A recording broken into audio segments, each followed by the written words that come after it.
O jovem, que até então servia no silêncio de sua rotina, agora escutava a própria voz de Deus, sendo chamado para um propósito que transcenderia sua infância e marcaria a história de Israel.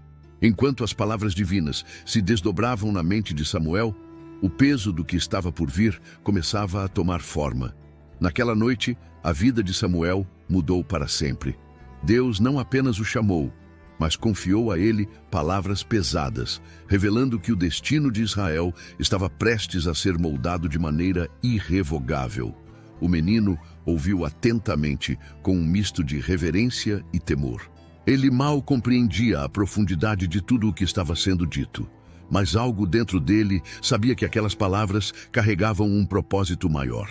Quando a voz divina silenciou, o silêncio no tabernáculo parecia diferente, como se o próprio espaço sagrado tivesse testemunhado o início de uma nova era.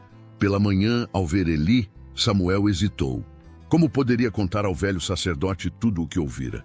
Mas Eli, com a calma de quem entendia os mistérios de Deus, pediu que o jovem revelasse cada detalhe. Quando Samuel falou, a expressão de Eli mostrou tanto aceitação quanto tristeza. Ele sabia que Deus estava agindo e que Samuel era o escolhido para algo grande. Samuel continuou a crescer, tanto em estatura quanto em sabedoria, e ficou evidente para todos que a mão de Deus estava sobre ele.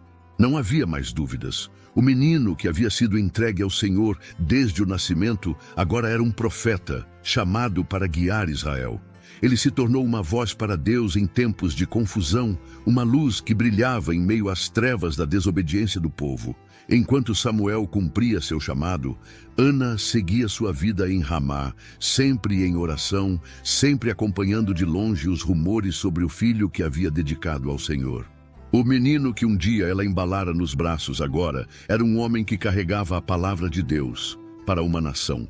Tudo isso era fruto de uma fé inabalável e de um voto sincero.